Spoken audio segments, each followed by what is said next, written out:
Bom dia ou boa tarde, queridos irmãos. Aqui é Jorge Campos falando-vos de Cincinnati.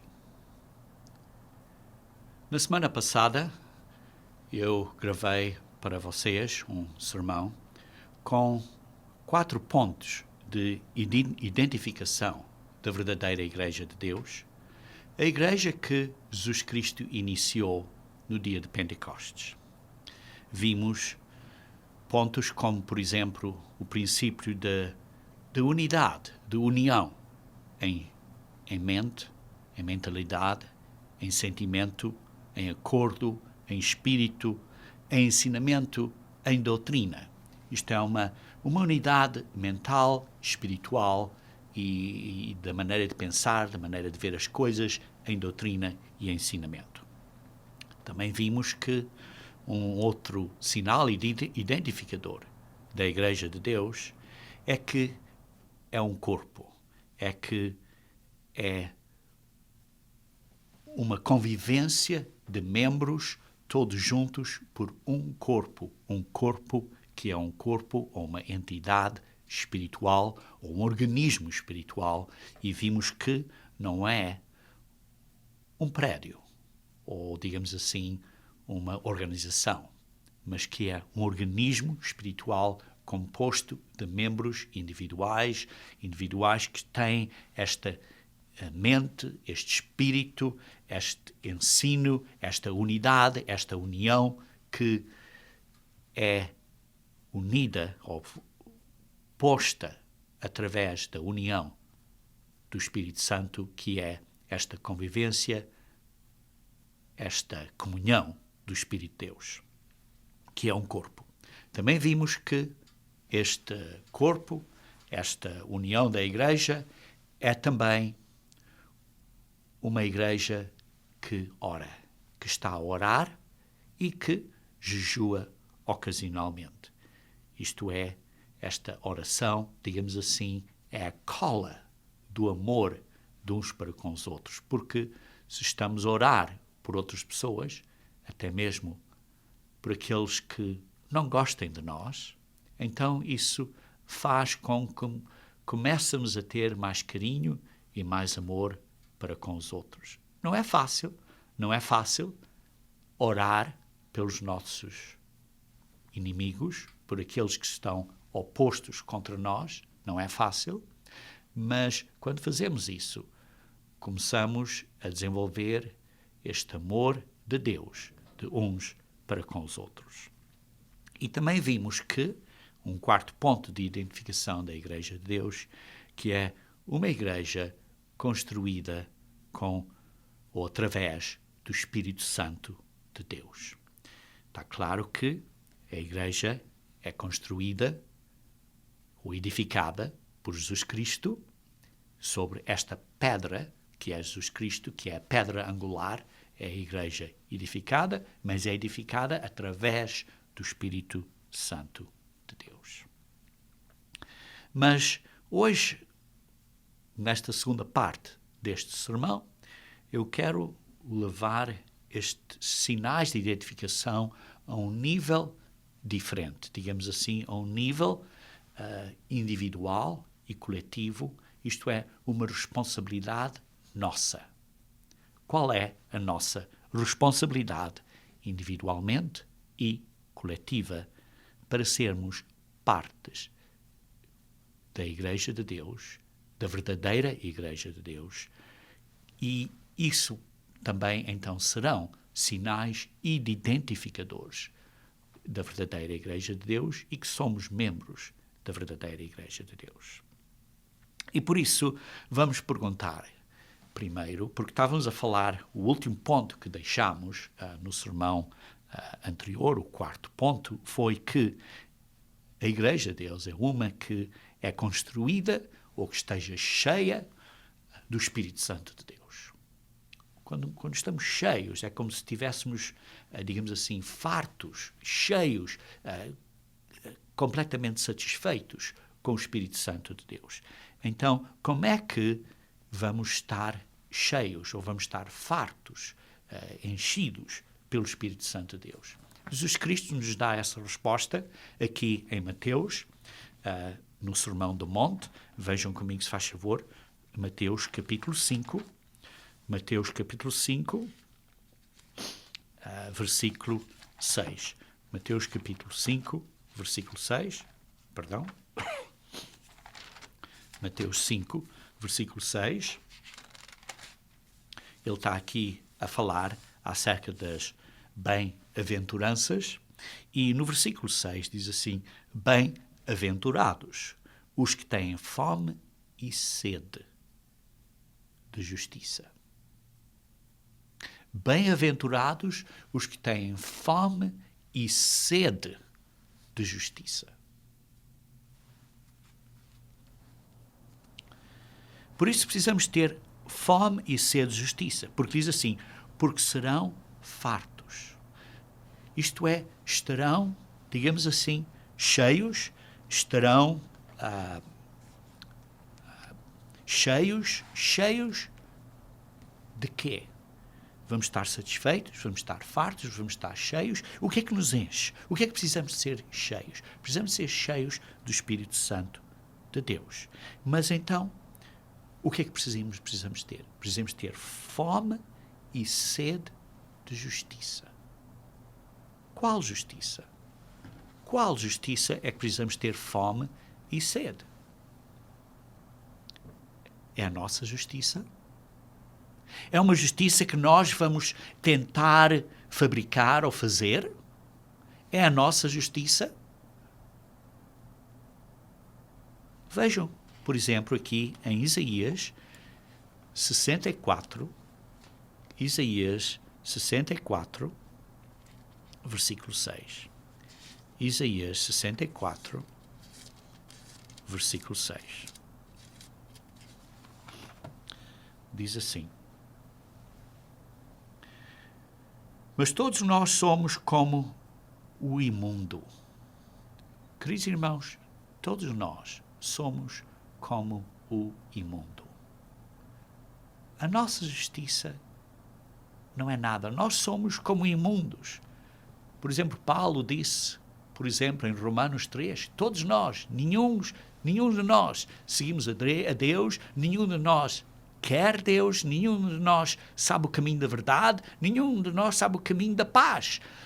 Aqui, em Isaías 64, diz, todos nós somos como o imundo e todas as nossas justiças, como trapo da imundícia. Todos nós murchamos como a folha e as nossas iniquidades como o vento nos arrebatam. Queridos irmãos, precisamos ter fome e sede de justiça, mas certamente não é a nossa justiça, porque todas as nossas justiças são como trapo da imundícia. Toda a justiça que eu possa querer ter, ou que tu possas querer ter, é como um trapo da imundícia. Então, qual é a justiça que devemos de buscar? Jesus Cristo, uma vez mais, nos ensina. O ensinamento de Jesus Cristo é o que estamos a seguir. Mateus, capítulo 6, versículo 33. No mesmo Sermão do Monte, onde lemos há pouco, acerca das bem-aventuranças. No capítulo 6, no versículo 33, diz assim: 6:33. Buscai, pois, em primeiro lugar, o seu reino, isto é, o reino de Deus, e a sua justiça, a justiça de Deus. E todas estas coisas vos serão acrescentadas. Buscai primeiro o reino de Deus, deve ser a nossa busca principal, o nosso foco, a nossa prioridade número 1.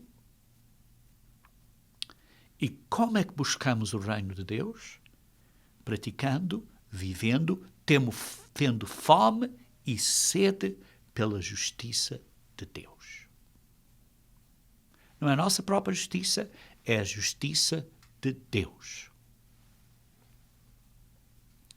Vejam também aqui como Paulo explicou este ponto um bocadinho melhor em Romanos capítulo 10. Romanos capítulo 10. Ele diz assim: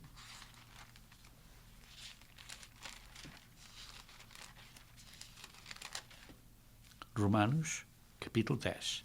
Diz assim: Irmãos, a boa vontade do meu coração e a minha súplica a Deus a favor deles, isto é, dos israelitas, isto é, das outras pessoas à nossa volta, à volta do mundo, digamos assim, neste caso, são para que sejam salvos. Porque lhes dou testemunho de que eles têm zelo por Deus. Sim, eu lhes dou testemunho que as pessoas à nossa volta têm um zelo por Deus. Sim, vemos muitas pessoas que querem ser, digamos assim, religiosas. E são religiosas. E têm este zelo pela religião, por Deus. Sim, têm este zelo. Porém, não com entendimento.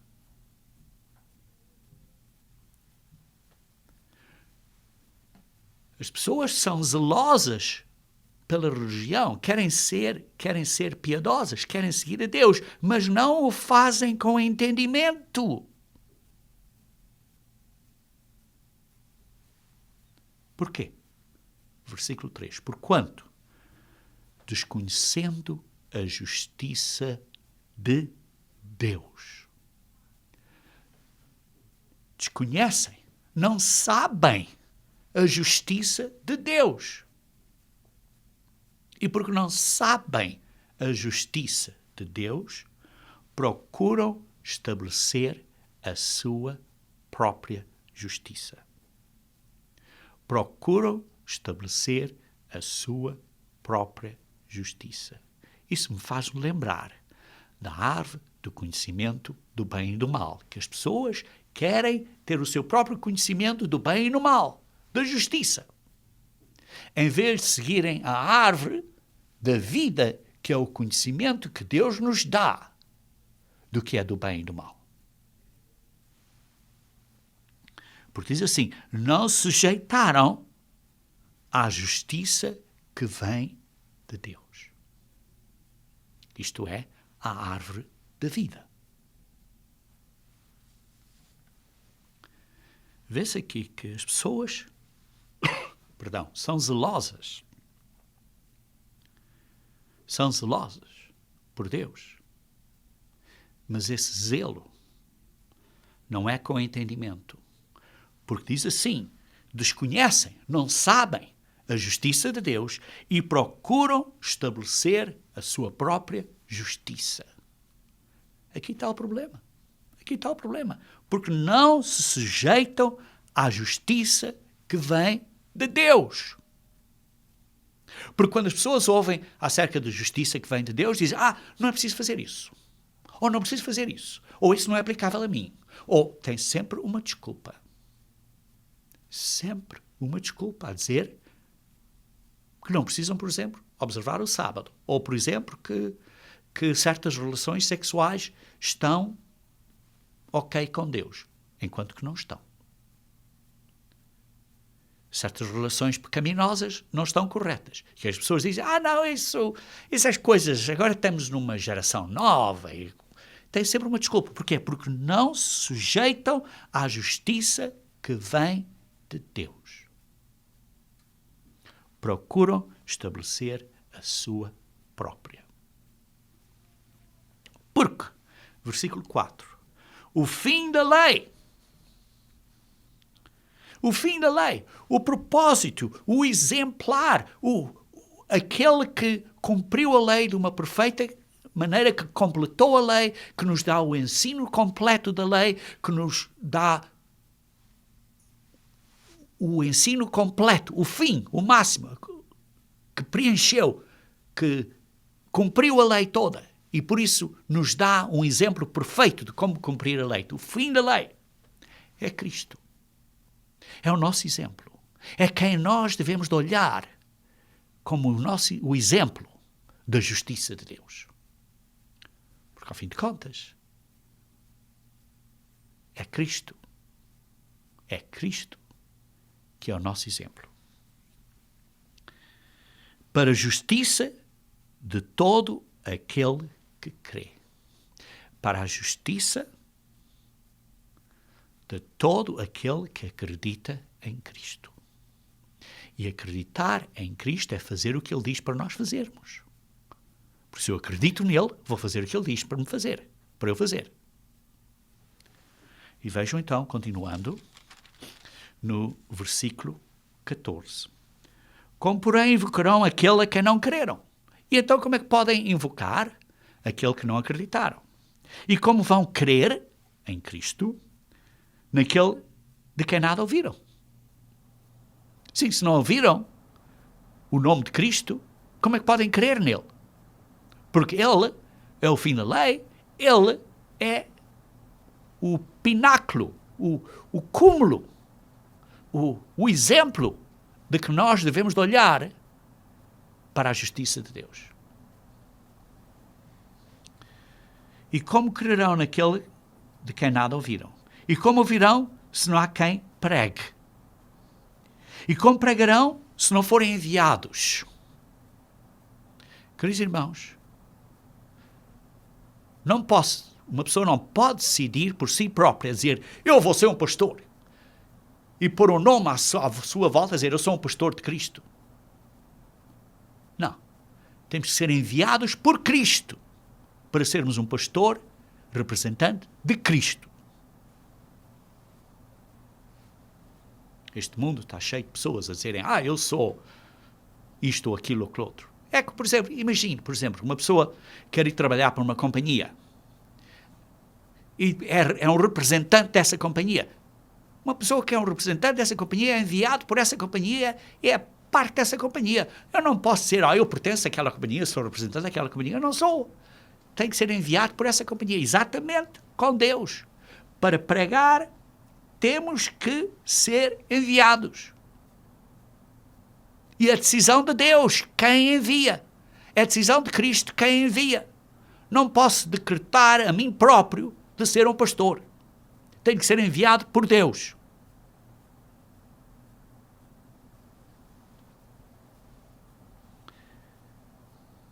E por isso diz assim, como invocarão aquele em que não creram? E como crerão naquele que não ouviram?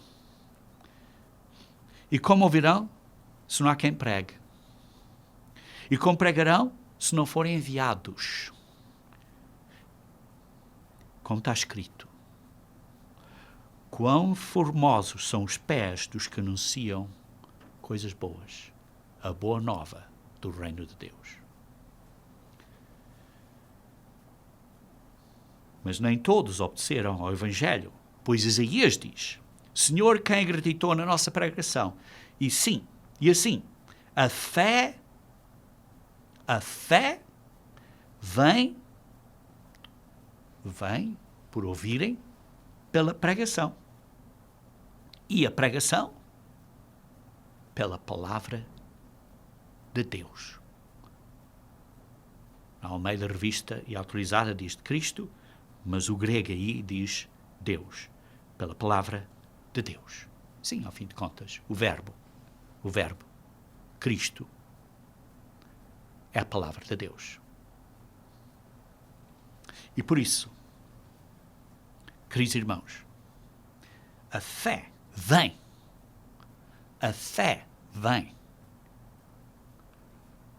pela sabedoria correta, pela árvore da vida e não pela árvore do conhecimento do bem e do mal. E essa árvore da vida é a doutrina de Cristo. É a palavra de Deus, que é Cristo, que é o Verbo. E, queridos irmãos, aqueles que são enviados e aqueles que estão a pregar para as pessoas poderem crerem, estão a fazer a obra de Deus. Por isso, pregar o Evangelho de Jesus Cristo, que foi o Evangelho que ele pregou, que foi o Evangelho do Reino de Deus, como podem ler em Marcos 1, versículo 1 e versículo 14. O Evangelho do Reino de Deus, que foi o Evangelho que Jesus Cristo pregou,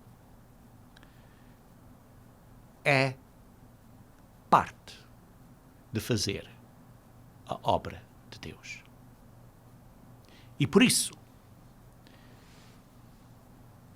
o que Jesus Cristo pregou, que é a palavra de Cristo, que é o Evangelho do Reino de Deus, e pregar isso, fazer a obra de Deus, é parte do ensinamento de Cristo. E esse ensinamento, essa sabedoria correta,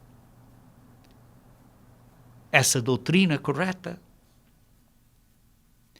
é, ao fim de contas, o que Jesus Cristo nos ensinou e é a quem nós devemos estar a olhar, que é o fim da lei, que é o pináculo, que é a justiça de Deus. Queridos irmãos, por isso, temos que ter fome e sede pela justiça de Deus. E parte disso é ter uma fome e sede para que a obra de Deus seja feita na tua vida e na nossa vida. Então, tu estarás farto, digamos assim, cheio do Espírito Santo de Deus. Porque o Espírito Santo de Deus te vai dar o poder e a energia e o entusiasmo de obedeceres a Ele. E as leis de Deus são amor, amor para com Deus e amor para com outros, e assim, ao mesmo tempo, de servires a Ele e a outros. E por isso, se queres crescer na Igreja de Deus como um cristão, tens que ter a tua mente, a tua mentalidade, o teu foco de buscar a justiça de Deus, que é a maneira de buscar o reino de Deus. E para buscar a justiça de Deus, sabemos que Jesus Cristo é o fim da lei. É o exemplo da justiça de Deus que nós temos que olhar. E Ele, os ensinamentos dele, e a palavra dele, e a fé que vem pela palavra de Cristo, é o que precisamos.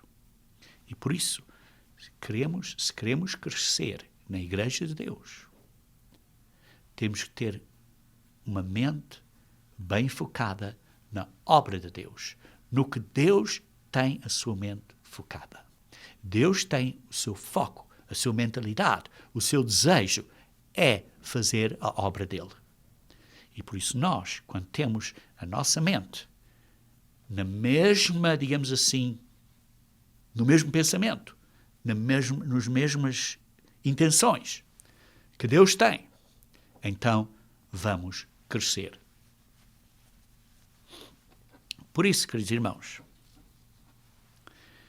para fazer e para ser parte do trabalho de Deus, para fazer o trabalho de Deus e para ser parte do trabalho de Deus, então precisamos de estar cheios do Espírito Santo de Deus e quando concentramos nisso, vamos nos encher do Espírito Santo de Deus porque estamos a praticar a fé, estamos a praticar a sua justiça e estamos a andar no caminho correto, isto é, a ter fome e sede pela justiça. Ao fim de contas, vejam como Jesus Cristo concordou com esse ponto quando descreveu em João, capítulo 4, versículo 34. João 4, 34, ele disse o seguinte. João 4, 34. Disse assim.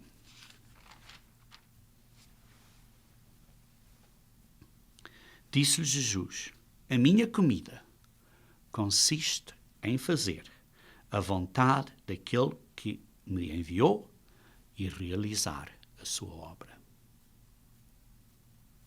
A minha comida, a comida de Cristo, e é o que ele tinha fome de comer, a comida dele, é de fazer a vontade de Deus Pai e de fazer a obra de Deus Pai. A obra de Deus. Isso é a comida de Cristo. E se essa é ou era a comida de Cristo, igualmente, não vamos estar errados se essa for a nossa comida também. Para estarmos cheios do Espírito Santo de Deus. Por isso, o que é que precisamos de fazer para fazer isso? Vamos então começar a pregar a todas as outras pessoas? O que é que temos de fazer primeiro? Primeiro, temos que ter uma vida transformada. Sim, porque senão é como nós estarmos a dizer aos nossos filhos: olha, faz isto, faz aquilo outro, mas não fazemos nós próprios. Os nossos filhos veem logo. Não vou seguir o exemplo do meu pai, porque ele diz uma coisa, mas faz outra. Por isso, temos que fazer primeiro. É praticar a vida. Transformar a nossa vida para termos uma vida transformada da maneira que Deus quer. Para sermos um novo homem. Para tirarmos o velho homem e vivermos com um novo homem de uma maneira diferente. Uma vida transformada. Vejam comigo, se faz favor, em João, capítulo 6, versículos 63 a 66.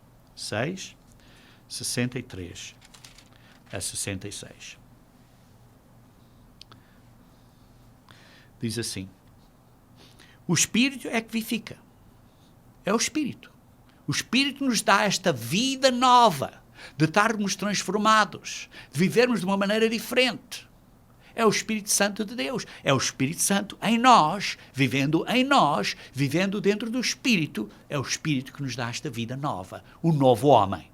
A vivermos de acordo com os princípios de uma maneira que Deus quer que nós vivemos. A carne para nada aproveita. Por isso, temos de ser transformados dos caminhos da carne para os caminhos do Espírito.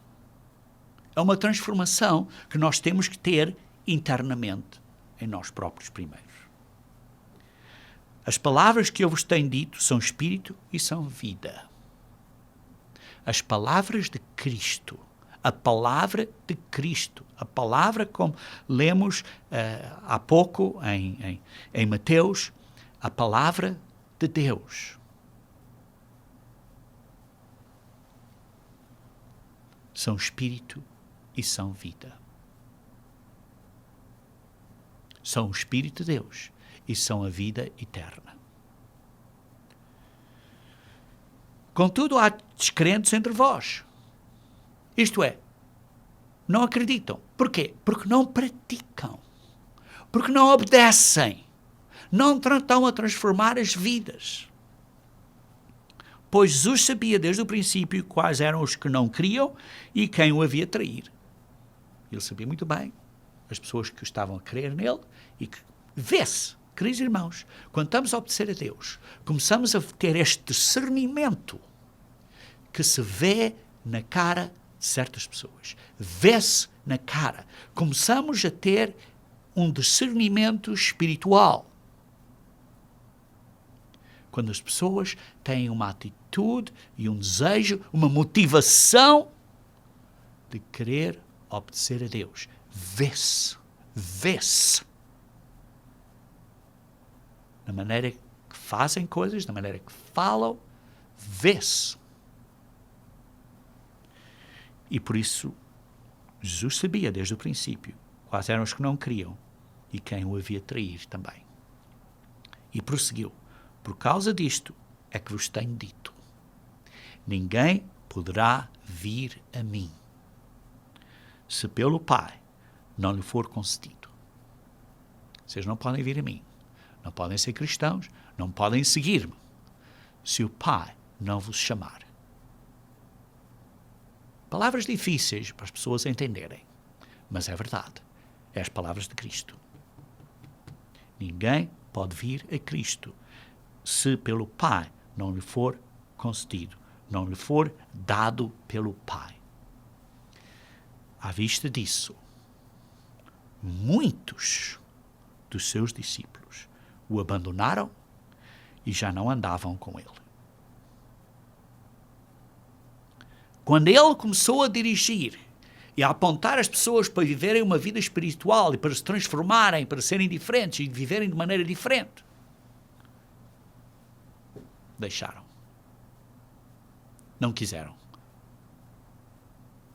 Não quiseram seguir a Cristo. É um caminho apertado e poucos o acharão. É um caminho apertado e poucos o acharão.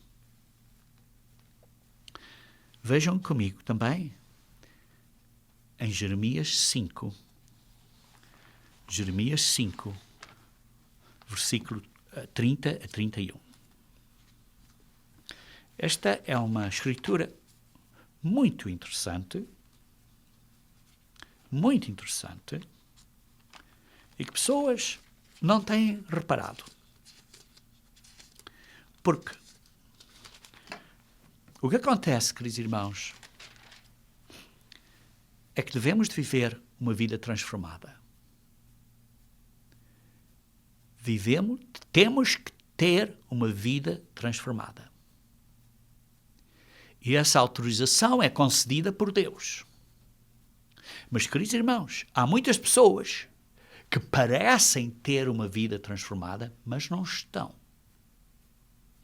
Que parecem ser pastores, mas não são. Que dizem que são pastores, mas não são, porque não foram enviados, como lemos há pouco. Não foram enviados. E o mundo está cheio de pastores que dizem que são pastores, mas que não foram enviados. Não lhes foi concedido essa responsabilidade pelo Pai. E por isso, muitos pastores levaram pessoas ao mal. E as pessoas dizem, é culpa dos pastores. Sim, é culpa dos pastores. Mas não é só a culpa dos pastores. Leiam comigo aqui, no versículo 30 e 31 de Jeremias 5. Diz assim, coisa espantosa e horrenda se está fazendo na terra. Isto é uma coisa espantosa, é uma coisa horrenda. Queridos irmãos, vocês possam simplesmente abrem e veem coisas na televisão e o que eu vou descrever agora são coisas espantosas e horrendas que estão a acontecer na vossa televisão, em vossa casa. Se vocês abrirem esses canais de televisão, veem o que está aqui profetizado. Veem, abrem os olhos, veem. Coisa espantosa e horrenda se anda fazendo na terra. Os profetas profetizam falsamente. Isto é, estes pastores na televisão estão a pregar mentiras. É o que diz. É o que diz aqui na Bíblia. Não acreditem no que eu estou a dizer, acreditem no que a Bíblia diz. É que diz aqui, os profetas profetizam falsamente. E os sacerdotes dominam de mãos dadas com eles, com estes profetas. Isto é, com a força deles. Ligados a estes profetas, e os sacerdotes, os profetas, os pastores e os homenzinhos na televisão, e todos dominam com esta mesma coisa. Queridos irmãos, é uma coisa espantosa e horrenda que está a acontecer na terra.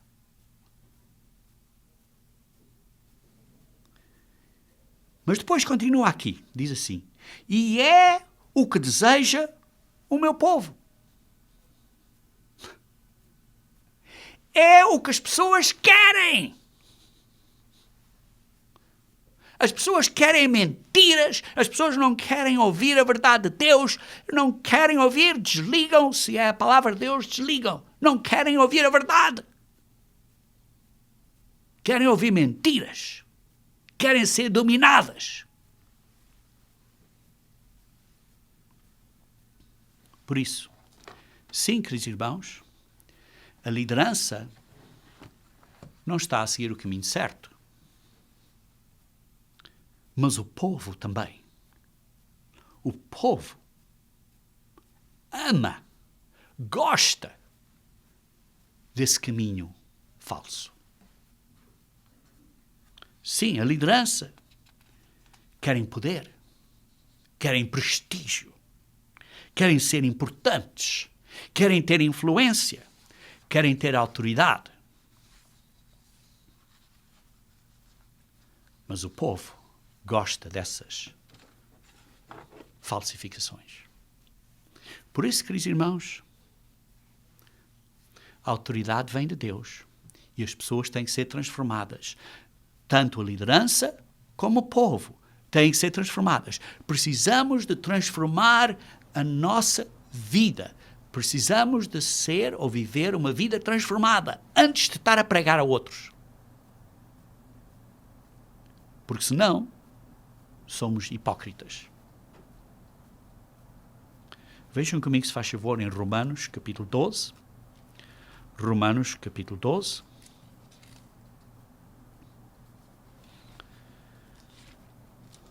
Vamos começar a ler no versículo 1.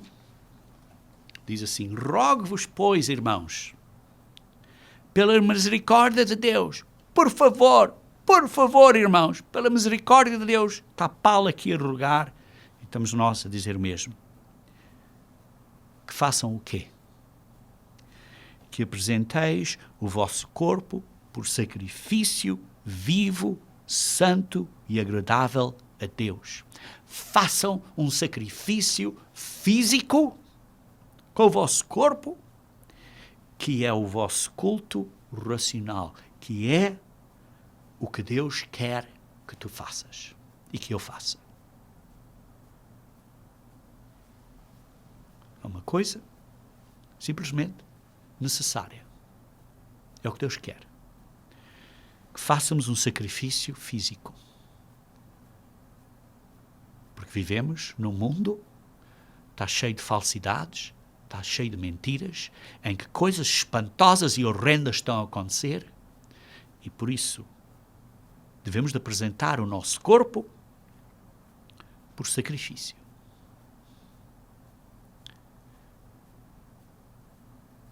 Mas não é só no corpo. Porque diz no versículo 2: e não vos conformeis com este século, com esta idade, com este mundo à nossa volta, mas transformai-vos pela renovação da vossa mente. A palavra transformar aqui vem de metamorfoses, que é uma transformação completa. Transformar-vos pela renovação da nossa mente. Temos que sair da nossa justiça, que é como trapo da imundícia, para a justiça de Deus, a árvore da vida, que é representada por Cristo, que é o fim da lei, que cumpriu e obedeceu a toda a lei, que é o pináculo, que é o exemplo final da lei. Por isso precisamos transformar por uma mudança completa de uma vida de trapos e de justiça que é cheia de imundícia para uma justiça que é a justiça de Deus. É uma transformação interna que tem que acontecer na nossa mente, através da ajuda do Espírito Santo de Deus em nós, a mudarmos para sermos pessoas diferentes. Completa coisa diferente. O mundo hoje em dia não tem Espírito de Deus. O mundo hoje em dia tem um espírito diabólico. Diabólico!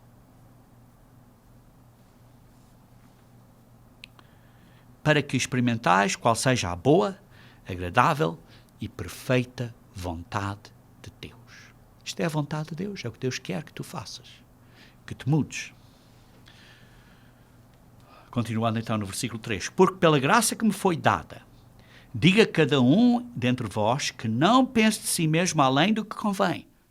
Isto é, não penses que és pessoa muito importante, porque não és, não sou, não somos. Antes pense com moderação, segundo a medida da fé que Deus repartiu a cada um.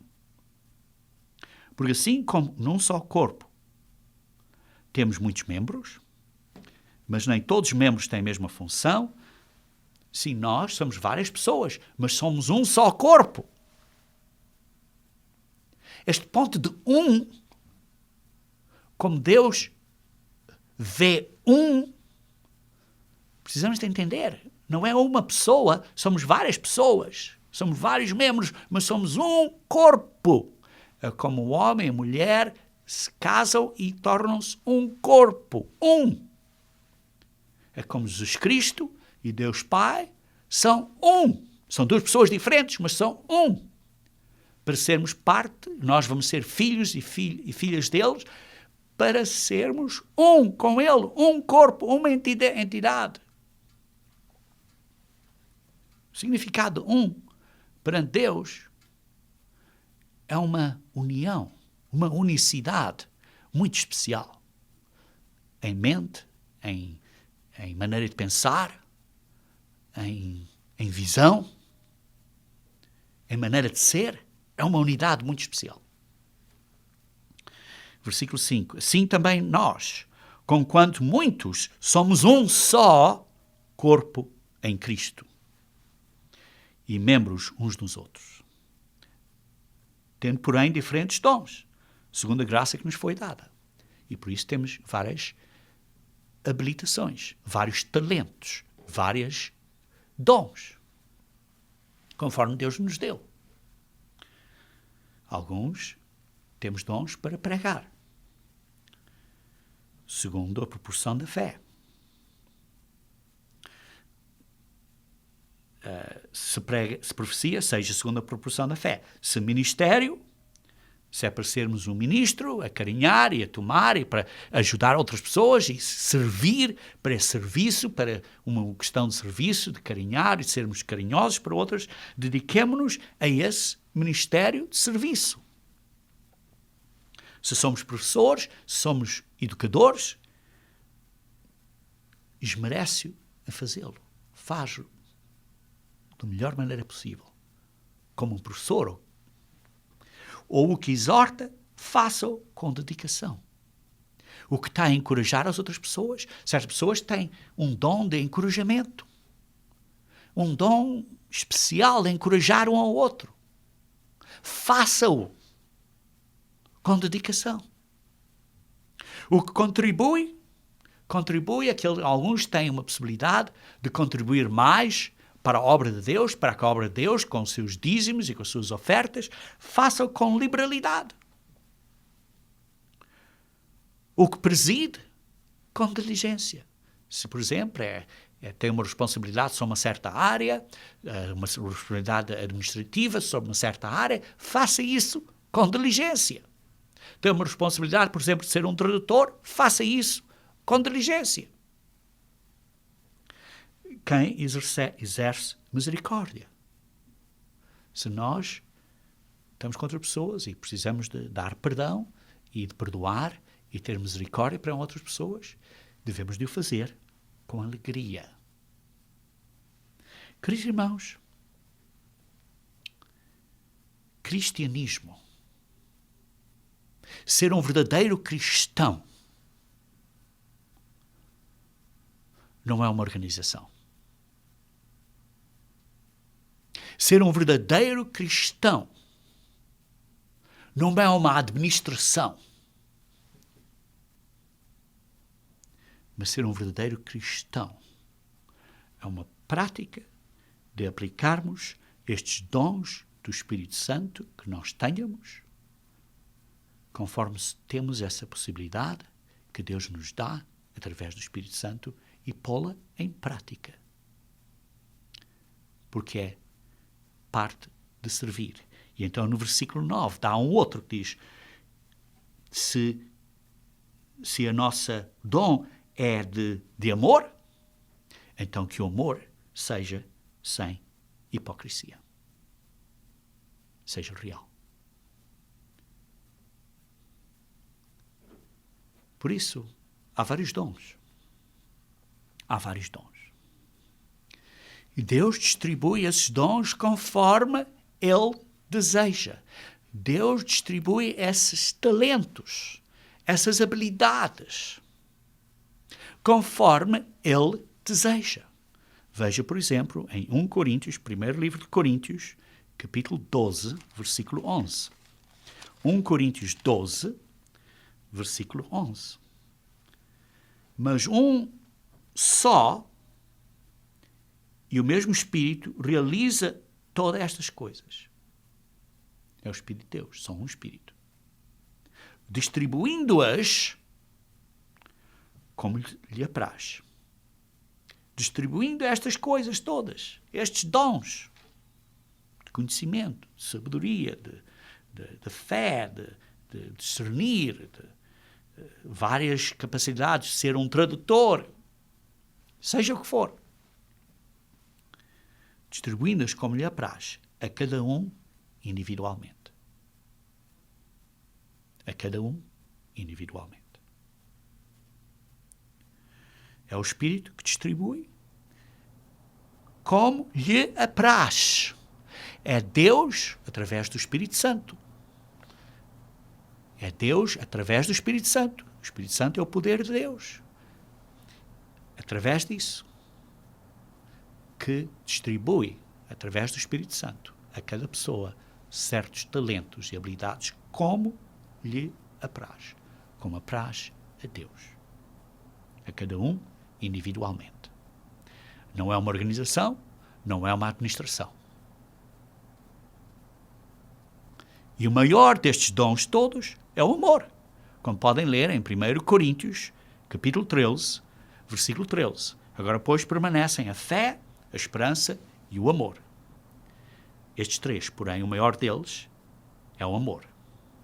Pois, como podem ler no versículo 1 a 3 desse mesmo capítulo, vocês podem ter grandes capacidades de ter conhecimento, de saber profecias, sei lá, seja o que for.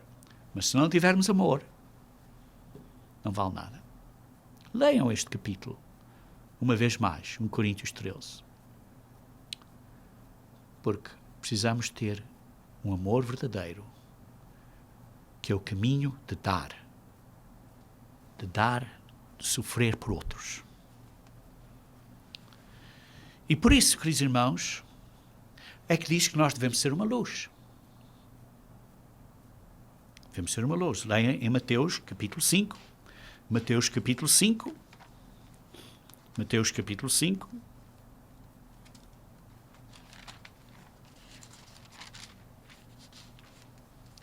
Versículo 14 a 16.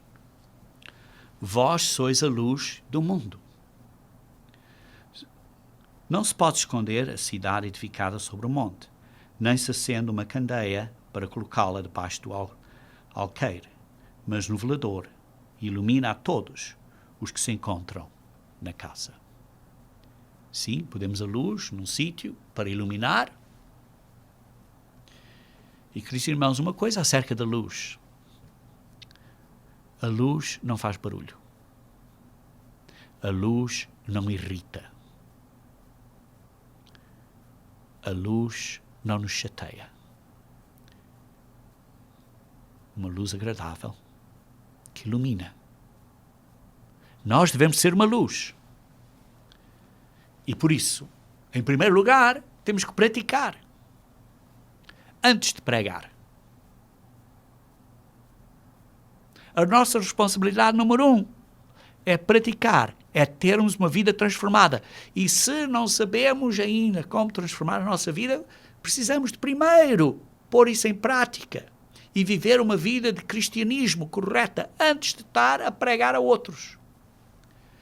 Como é que vamos estar a dizer aos nossos filhos se não praticamos as coisas que estamos a dizer a eles? Exatamente. No cristianismo, precisamos de praticar primeiro. Precisamos de viver uma vida transformada com uma renovação, uma transformação mental, como vimos. Então,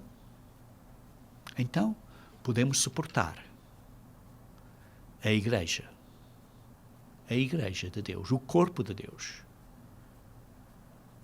que está a fazer a obra de Deus. A entidade, organizada fisicamente, como uma organização, sim, debaixo da liderança do Espírito Santo de Deus, para fazer a obra de Deus.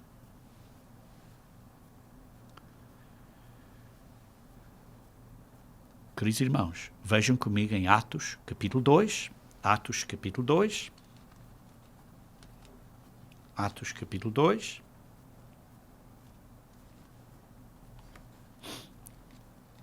Atos, segundo capítulo, versículo 11.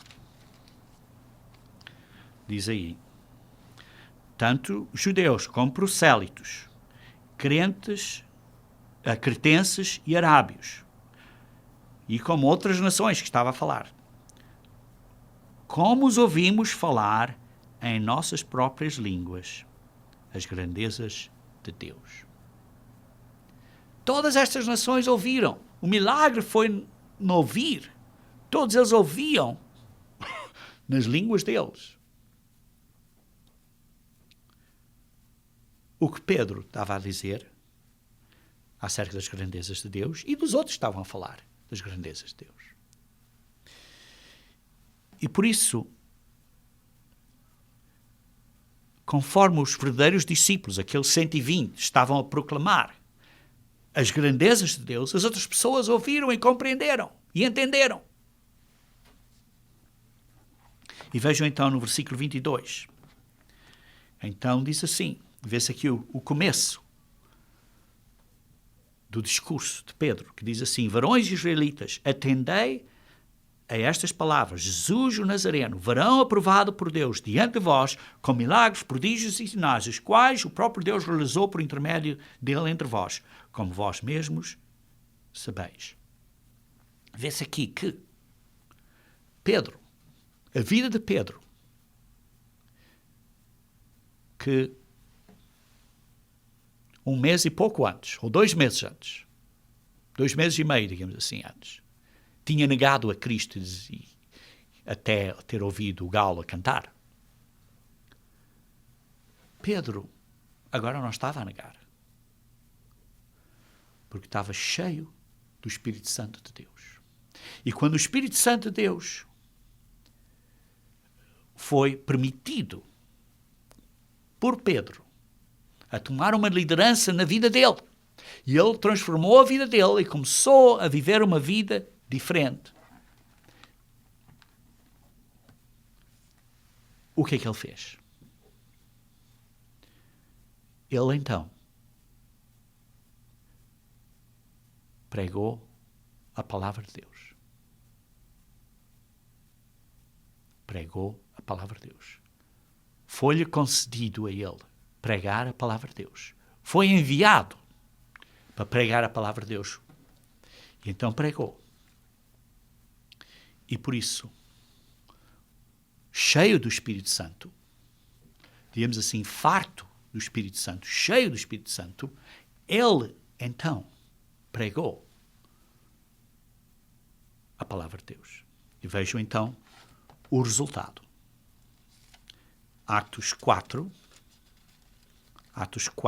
31. Diz aqui: tendo eles orado, tremeu o lugar onde estavam reunidos. Todos ficaram cheios do Espírito Santo e com intrepidez anunciavam a palavra de Deus. Quando estavam cheios do Espírito Santo, falavam a palavra de Deus. E vê-se assim então um padrão que é repetido através do livro dos Atos, por exemplo, no caso de Estevão, em Atos 6, no caso de Paulo, em Atos 13, e através do resto do livro, que quando o Espírito Santo enche a tua vida, então Deus abre a tua boca para falares com força, com intrepidez, a palavra de Deus. Por isso, nós, uma vez que estejamos transformados e sejamos um exemplo, então nós podemos abrir a boca conforme pessoas perguntem a razão da nossa fé. E podemos então compartilhar com pessoas a razão da nossa fé. E então pregamos pela maneira de dizemos, respondemos a perguntas que as pessoas fazem a nós. E por isso estamos a suportar, a ajudar a fazer a obra da Igreja de pregar o Evangelho do Reino de Deus. E então, a Igreja, conforme nós suportamos a Igreja e temos o Espírito Santo e suportamos fisicamente e encorajamos uns aos outros, aqueles que são enviados a pregar, como vimos, como lemos há pouco. Então, podem pregar o Evangelho do Reino de Deus como um testemunho a todas as nações. E o resultado, então, é que o povo é preparado. Um povo é preparado. Digamos assim, a Igreja, então, torna-se uma Igreja que esteja a ceifar pessoas. E, por isso, o povo é preparado. Como disse, em primeiro lugar, precisamos transformar a nós próprios, com a ajuda do Espírito Santo de Deus. Precisamos de viver uma vida transformada, uma mente renovada. Então, depois, em segundo lugar, a Igreja de Deus, o sinal identificador da Igreja de Deus, de nós coletivamente, é que estamos a pregar a palavra de Deus, o Evangelho de Deus. E, em terceiro lugar, estamos a preparar o povo, porque estamos a preparar um povo para a grande ceifa que há de vir, que é o trabalho da Igreja. É de preparar o campo, preparar isso, para quando os anjos vierem com Jesus Cristo para ceifar a terra, as pessoas estejam prontas. E vê-se então, em Atos capítulo 2, que vieram pessoas de todos os locais. Então vê-se que o resultado foi, como podem ler no versículo 41, que 3.000 pessoas foram batizadas nesse dia. Vê-se assim que foi um grande grupo de pessoas que começaram a converter e a mudar e a viver de uma maneira diferente. E então essas pessoas que foram convertidas e aprenderam este conhecimento foram para os seus vários países, para as suas várias nações, porque tinham vindo de muitos países, como lê em Atos 2, e quando foram para as suas próprias cidades e terras, foram e disseram das grandezas de Deus que viram. E por isso a palavra de Deus se espalhou. Primeiro, foram vidas transformadas. Segundo, falaram, disseram. E aqueles que foram enviados para pregar, pregaram como uma igreja. Mas as pessoas, quando a fé, perguntavam acerca da razão da fé, falavam da palavra de Deus. Quando estão cheios do Espírito Santo de Deus, falam das palavras de Deus. E em terceiro lugar, houve frutos de preparar um povo para ceifar, para criar, ter um povo que começou a ir para as outras terras do Império Romano, isto durante o primeiro século, e assim a palavra de Deus se espalhou por isso. É a mesma coisa que nós temos que fazer hoje. Nós temos que fazer, pregar, e conforme pregamos, vai haver um grande grupo de pessoas que se vai arrepender. Quando as condições estiverem certas. Quando é que as condições estiverem certas, vejam aqui em Apocalipse, capítulo 7, Apocalipse, capítulo 7, versículo 9, diz assim: E depois destas coisas vi, e eis uma grande multidão, que ninguém podia enumerar, todas as nações, tribos, povos e línguas, em pé diante do trono e diante do Cordeiro, vestidos de vestiduras brancas com palmas nas mãos. Vê-se aí uma quantidade de pessoas que ficaram convertidas depois, ou que saíram durante o período da grande tribulação, como veem no versículo 14 de Apocalipse 7, que são estes os que vêm da grande tribulação. Por isso, uma condição veio, que as pessoas então têm uma condição física difícil na grande tribulação, e então vão dizer, o que a Igreja de Deus nos estava a dizer estava correto, e então arrependem-se, e então vai haver uma grande conversão de pessoas, uma grande multidão, que então se vestem de branco, como as pessoas que estão convertidas, que estão arrependidas, estão vestidas de branco, e quando oramos, nos apresentamos perante o trono de Deus. E por isso, queridos irmãos, o dia de Pentecostes representa o começo do veículo mundial, digamos assim, que é a Igreja de Deus, para ceifar, para ajudar, para cuidar, para pregar, para preparar o povo para a grande colheita, quando for o período da colheita. É a responsabilidade da Igreja de Deus de preparar um povo. Vejam, por exemplo, em João, capítulo 4, versículo 35, João 4, versículo 35, 4:35, diz assim: Não dizeis vós que ainda há 4 meses até à ceifa? Eu, porém, vos digo, erguei os olhos, vede os campos, pois já branqueiam para a ceifa. Há muitas pessoas aí que estão prontas para ouvir a verdade. Talvez não estejam bem prontos a se arrepender, mas estão a ouvir a verdade e esta semente vai entrar na cabeça deles. E quando as condições estiverem certas para a colheita, arrependerão-se e vão ser parte desta grande multidão. E por isso, tu e eu e nós temos uma grande responsabilidade como membros da Igreja de Deus. Na nossa responsabilidade individual e coletiva. E a nossa responsabilidade é uma que precisamos de praticar, transformar a nossa vida para não sermos hipócritas. Precisamos de estar cheios do Espírito Santo de Deus quando transformamos a nossa vida, porque seguimos ou queremos ou buscamos a justiça de Deus.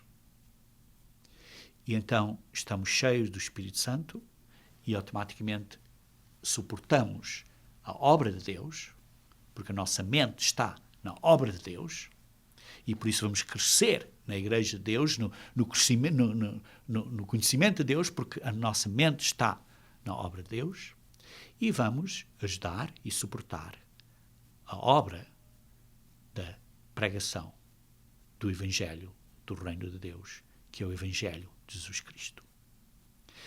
E, então, ao mesmo tempo, estamos a ajudar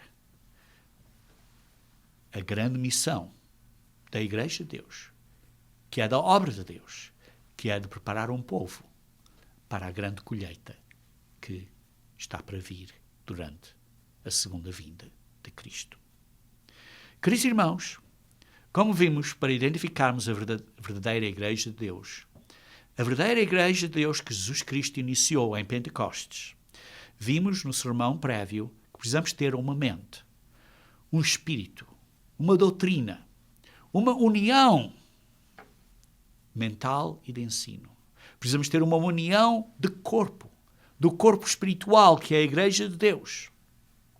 Precisamos ser uma igreja que ora e jejua ocasionalmente. Precisamos também de estarmos cheios, preenchidos completamente, digamos assim, fartos do Espírito Santo de Deus. Precisamos ser uma igreja cheia, preenchida com o Espírito Santo de Deus. Uma igreja que tenha fome e sede pela justiça de Deus. E para fazermos isso, e para sermos assim, precisamos de individualmente ser uma luz e de vivermos uma vida transformada, praticando e pondo em prática e vivendo os princípios e as leis de Deus, mas assim também praticando e pondo em prática as habilidades, os talentos e as capacidades que o Espírito Santo de Deus nos dá através de amor e serviço de uns para os outros, suportando e pregando o Evangelho do Reino de Deus e, como um grupo coletivo, ajudando na preparação de um povo, ajudando uns aos outros para estarmos uns aos outros com carinho, encorajando uns aos outros para nos prepararmos para a grande colheita que acontecerá quando Jesus Cristo vier. Queridos irmãos, mantenham-se fiéis à verdade e peçam diariamente a Deus para vos dar o pão diário, o pão da vida que nós precisamos, que é o Espírito Santo de Deus, na sua vida e na nossa vida.